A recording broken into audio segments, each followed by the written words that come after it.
Bonjour à tous, avec l'aide de Dieu, nous allons étudier le Rambam, les lois de Kélim, les lois des ustensiles qui contractent l'impureté et ceux qui ne contractent pas l'impureté, le 18e chapitre. Dans les chapitres précédents, le Rambam nous a parlé de toutes sortes d'ustensiles, c'est-à-dire de différentes matières, et dans les derniers chapitres, le Rambam a parlé des ustensiles en terre cuite, des kli cheres.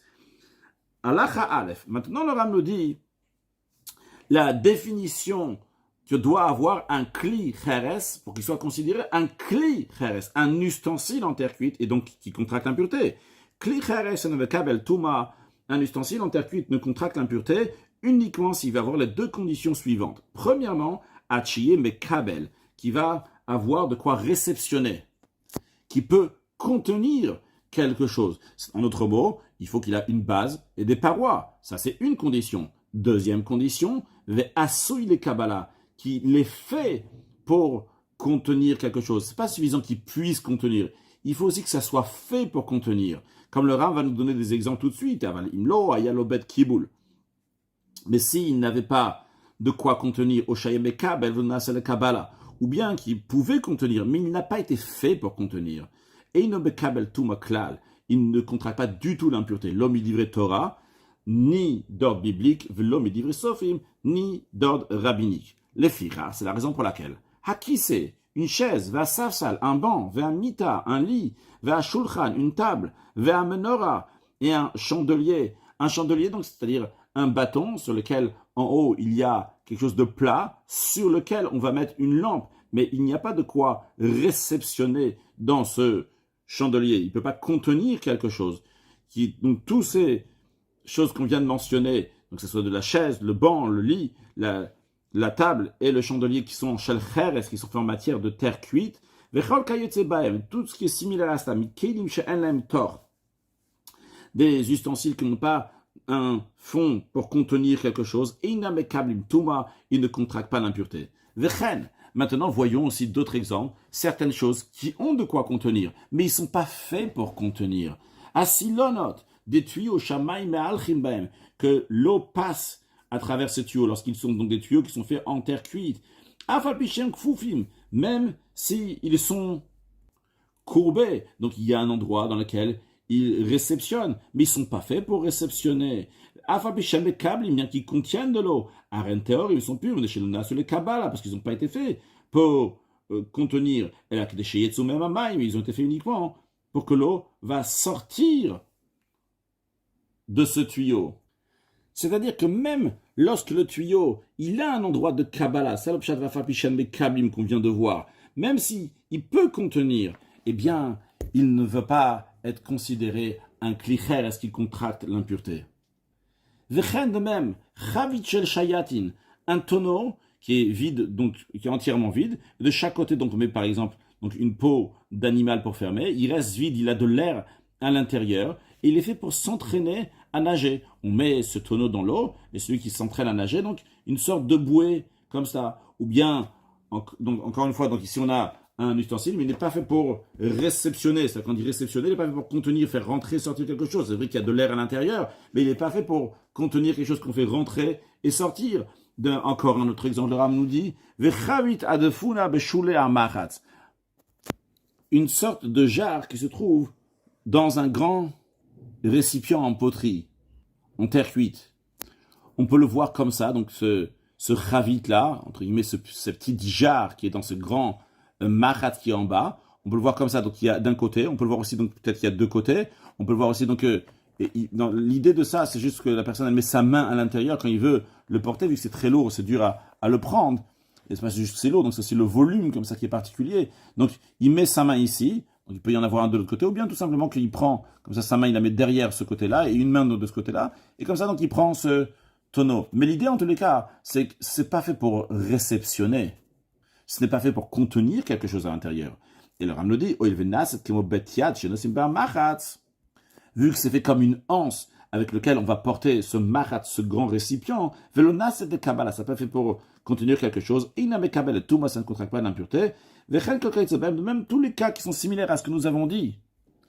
Panas, une lanterne. Dans les lanternes même, nous avons deux sortes de lanternes.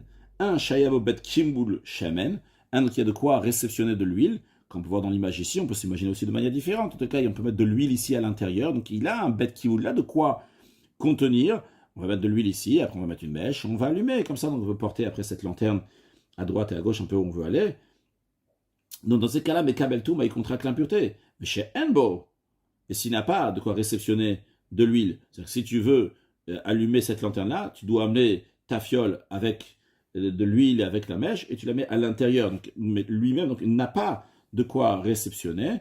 Taor est pur. De même, le bloc du potier. Comme on peut voir ici, bien que ce n'est pas obligé que ça, c'est l'explication d'après le Ram de ce bloc de potier. Mais on peut voir qu'il y a ici, donc, il n'y a pas de cliquiboule. Ici, donc, c'est plat. Par contre, ici, il y a un cliquiboule. Il y a de quoi réceptionner, de quoi contenir.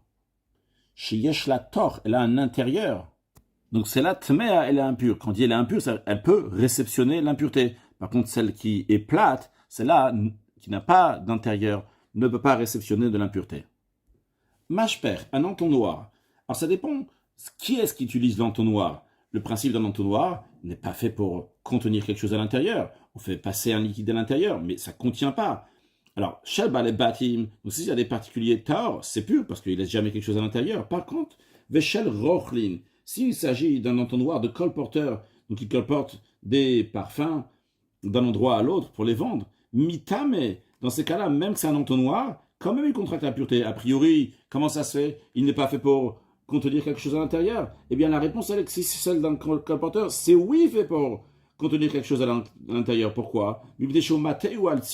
Parce qu'il prend cet entonnoir-là et il le met sur le côté pour faire que le liquide va rester à l'intérieur, le parfum va rester à l'extérieur. Et il dit à l'acheteur, tiens, tu peux sentir. Donc, il se sert, oui, en tant qu'ustensile pour contenir quelque chose de ce mashper de cet entonnoir. C'est la raison pour laquelle ça contracte l'impureté si ça appartient à un colporteur. Nous avons des images d'entonnoir aussi ici.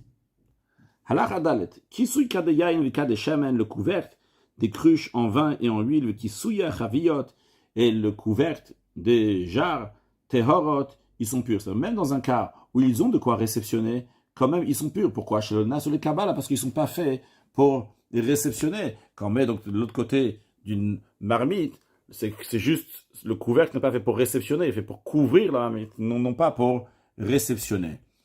Chez le Nas ou le Kalvimit, Kinam le Tashmish, si il les a adaptés pour être utilisés, mais Tamim, dorénavant, ils peuvent contracter l'impureté. Halachae, Kisui alefas, le couvercle d'une sorte de marmite dans laquelle on fait cuire de la viande, des légumes, Bisman, Shou Nakuv, s'il est troué, ce couvercle-là, Viesh le Chidoud, ou bien, ici le Viesh veut traduire ou bien qu'il a une pointe.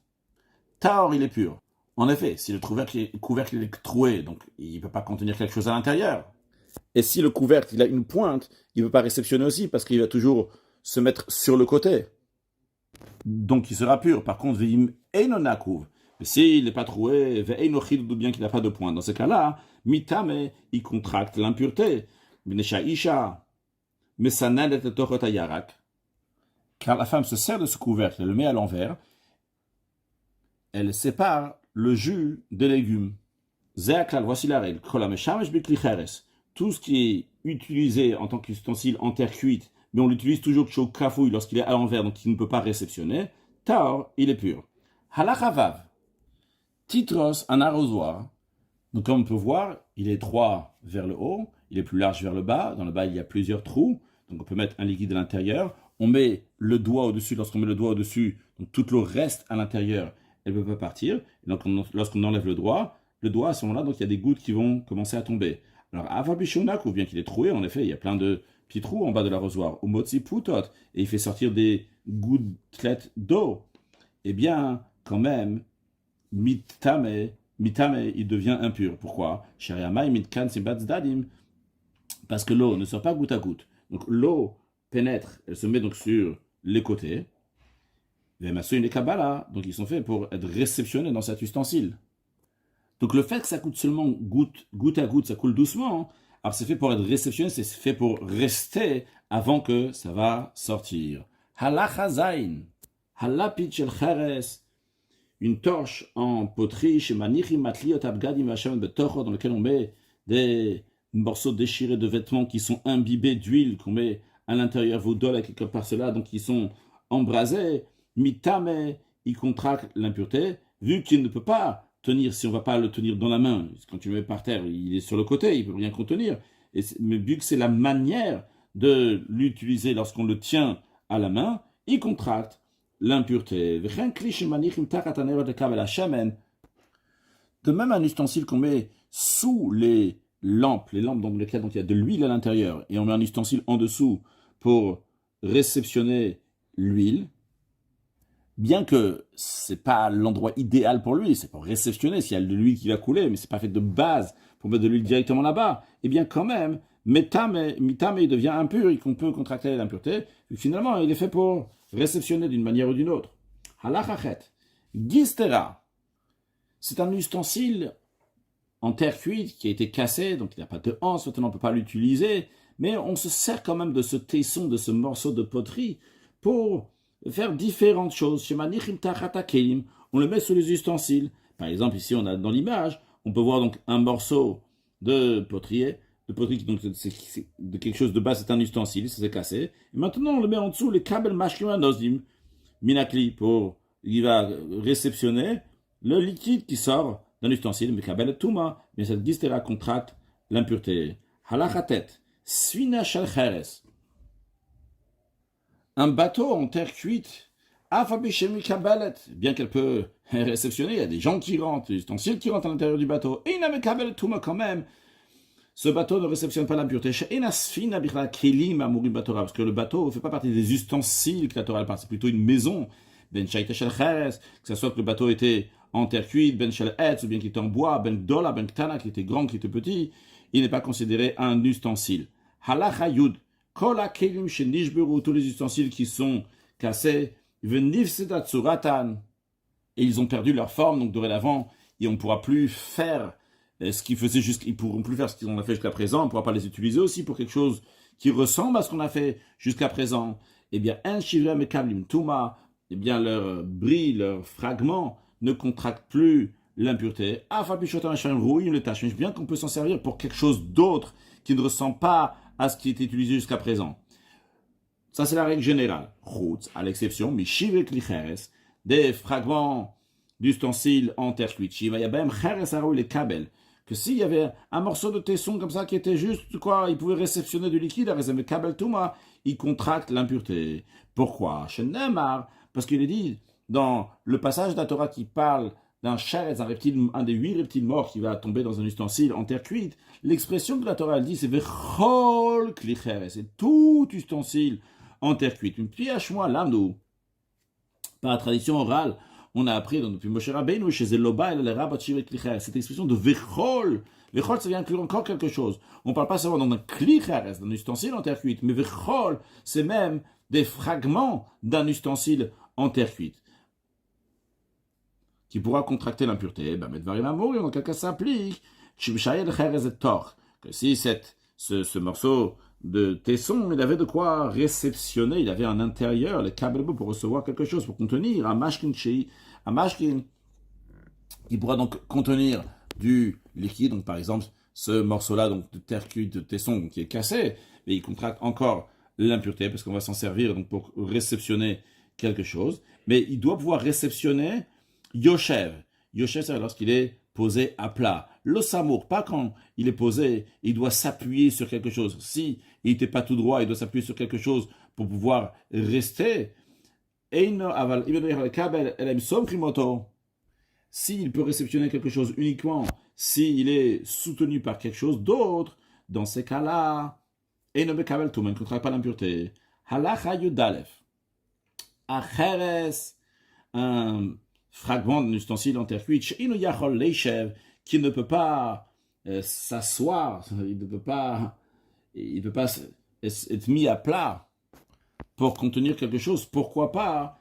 À cause de sa anse qui fait donc qu'on ne peut pas le mettre à plat. Ou bien qu'il y avait une pointe, et donc il y a une pointe, donc on ne peut pas le mettre à plat pour qu'il va réceptionner quelque chose. Parce que cette pointe-là, donc elle le fait perdre l'équilibre donc d'un côté. Arezetar, il est pur. Et même si après, cette anse, elle va être enlevée, ou bien que cette pointe, elle va être enlevée, à Rezeta, quand même, il restera pur. Parce que la règle est que tout ustensile en terre cuite qui est devenu pur, qui était cassé de manière qu'il ne reçoit plus l'impureté sha'achat pour un moment, après il ne contracte plus l'impureté à nouveau. Halacha yudbet. Klei cheres sheshulem chadin kemizrakot. Des ustensiles en terre cuite, que les fonds sont pointus comme le mizrakot, comme les bols pointus qu'il y avait dans le temple, dans lequel on réceptionnait le sang du sacrifice et qui étaient pointus pour pas que le sang va être posé quelque part et coagulé. Chez Nishburu, la partie pointue a été cassée. Mais il reste encore, là-bas, à la base, il reste encore quelque chose. C'est-à-dire, imaginons que cet ustensile, il a une pointe ici. Même quand on va enlever la pointe après, on va couper et ça va devenir plat, mais il reste encore donc de quoi réceptionner. Alors le Ram nous dit, bien qu'il peut pas contenir LM Kendis, uniquement s'ils ont été soutenus par quelque chose d'autre, comme par exemple le fond des ustensiles qui sont fabriqués à Corfou. C'était des ustensiles en terre cuite dans lesquels on puisait de l'eau avec, et en dessous, le fond, il était pointu. Veshoulé à Kosot, et le fond des verres, comme d'ailleurs dans le Pirusha Mishnah, le Ram dit, donc c'est des verres qui étaient faits dans Atsidon. Là-bas, ils avaient l'habitude de faire des sortes de verres comme ça, donc avec un fond qui est pointu. Bien, quand même, ils contractent l'impureté, bien qu'ils ont un fond qui est pointu, donc on ne peut pas poser. La raison, elle est chez le Karnas ou Mitrilatin, parce que, a priori, de base, ils ont été faits d'une telle manière, que quoi? De telle manière, chez Sholem et Kablim Bismira, que le fond va, oui, pouvoir réceptionner, contenir quelque chose, mais comment? Uniquement si il est soutenu, au Bachiza, bien sûr, on le tient à la main. Halacha Yud Gimel, Kamai Kabel Acheres, ce tesson, donc qui est un fragment d'un ustensile en terre cuite qui a été cassé, combien qui puisse encore réceptionner Veyeme Kabel Touma et qui sera encore considéré comme un ustensile et qui puisse donc contracter l'impureté. Alors Ram nous dit, c'est en fonction de la grandeur de l'ustensile à la base. En effet, quand on parle des ustensiles en terre cuite, on peut avoir des tout petits ustensiles jusqu'à des très grands ustensiles. Alors nous allons voir l'ustensile de base, avant qu'il se casse, qu'est-ce qu'il pouvait contenir, et après ça, nous allons voir donc le fragment, ce tesson-là, qu'est-ce qu'il peut contenir. Le Ram le dit comme ça. Si, lorsque l'ustensile était entier, il avait la capacité qui correspondait donc pour mettre de l'huile nécessaire pour enduire un homme de petite taille, alors dans ce cas-là, atraviot, jusqu'un ustensile qui, donc une jarre, chez mes cablot qui CA au carola, une jarre dont il peut recevoir un CA ou quelque chose comme ça, donc un CA qui correspond à 8 litres.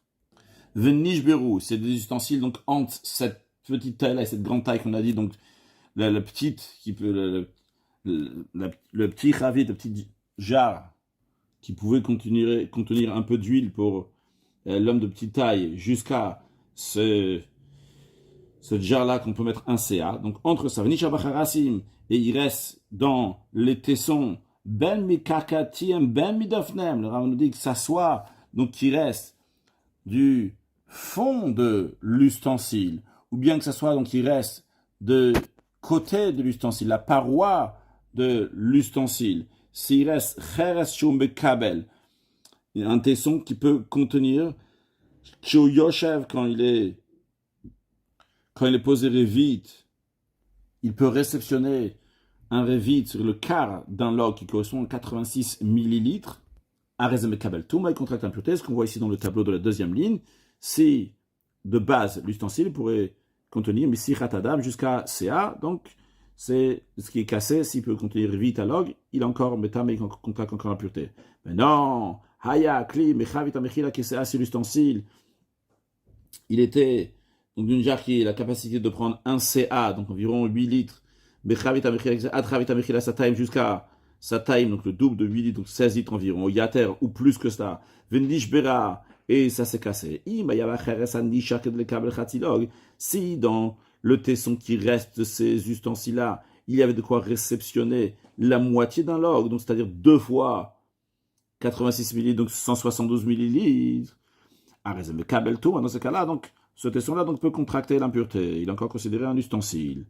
Hayakli, Mechavit Amechila Satay, un seul ustensile, il était de quoi une jarre qui peut contenir donc 2 fois un CA, donc 16 litres, jusqu'à des très grands jarres, des très grands ustensiles qui réceptionnent. Venishberu, et ils sont cassés. Alors, un câble log, s'il reste donc de quoi réceptionner un log dans le tesson, donc ce qui était cassé, un câble tout, ça contracte l'impureté. Si les morceaux de tesson donc, ne pouvaient pas contenir donc, les quantités qui ont été dites, dans ces cas-là, il avait câble tout, mais il ne contracte pas l'impureté. Un ustensile en terre cuite donc qui est très petit, qui donne à part comme une fiole d'huile d'olive, quelque chose qui est similaire chez Nishbar qui s'est cassé. Nishbar mikarkaito, il reste donc de son fond, une tesson qui peut contenir même un kolcho, quoi que ce soit que Yoshev lorsqu'il est posé, donc sans être soutenu, et il était très pointu. Ce que le Ram veut souligner, c'est que même quand il était un ustensile en entier, vu qu'il était pointu, il ne pouvait pas contenir beaucoup. Chez Nimtsa Keklikatan. Donc ce tesson-là, il est comme un ustensile qui peut avoir vraiment une très petite quantité de liquide. Kabel Touma, quand même, il contracte l'impureté, parce que même lorsqu'il était entier, le fond pouvait contenir un tout petit peu. Donc ce qu'il y a donc pour le fond, c'est coche ou c'est un tout petit peu. S'il reste sur la paroi de l'ustensile, de quoi réceptionner, quand même ça ne contracte pas l'impureté. Les fichiers parce qu'en général, la paroi de ces tout petits ustensiles, ils sont égales. C'est-à-dire qu'ils sont à plat, ils ne sont pas arrondis.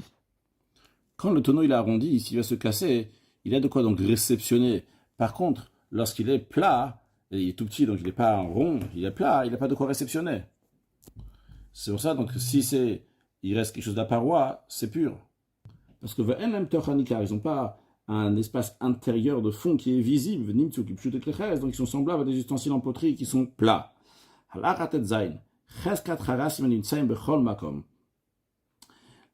chazaka, on présume, donc les tessons, c'est des morceaux de poterie qui sont cassés, qui se trouvent de partout, théorim qui sont purs, même s'ils ont de quoi réceptionner, parce qu'en général, donc, ils ont été jetés, à l'exception de ceux qui sont trouvés chez le potier, les chez Ruban, Gistriot et Lakelim, parce que il essaie donc de Gister, il essaie de quoi réceptionner donc pour d'autres ustensiles, donc dans l'esprit de ce qu'on avait vu, donc, comme ça, et donc il s'en sert chez le potier, il se sert dans tous les ustensiles qui lui restent, pour des morceaux d'ustensiles qui lui restent, pour les ustensiles, va Gistera, Mekabel Touma, Afar Kelim, on a dit que cette Gistera susceptible de contracter l'impureté, bien qu'elle fasse partie des fragments d'ustensiles. Conclure avec un mot de Chassidut, le Kli Cheres, l'ustensile en terre cuite, fait référence à l'homme qui a été créé donc du Afar, et Sodom et Afar, et des Mashuk Cheres à Nishbar. Il est comparé donc à la poterie donc qui se casse, et en le cassant, donc par cela, il devient impur. Et comme on dit, Shfiratan Zoitaratan, c'est parce que d'un côté, il est un ustensile entier, d'un autre côté, quelle sorte d'ustensile il est? C'est un Kli Cheres qui vient de la terre. La purification d'un juif, c'est lorsque le juif il réalise donc le bitou, l'annulation, et il sait que toute sa médecine, toute son existence, uniquement l'existence qui est là-haut, celle d'Akadosh Baruch Hu. C'est la raison pour laquelle, quand c'est des pshut et kliet, parce que des ustensiles donc, qui sont pas shoot, donc qui sont à plat, qui ne réceptionnent pas, hein, ils ne contractent pas l'impureté. Et même lorsqu'il a oui un klikiboul dans les ustensiles en terre cuite, il en sert un autre mot qu'il a oui des qualités, mais c'est comme des tuyaux d'eau que nous avons dit. C'est quoi? Ils font passer l'eau d'un endroit à l'autre.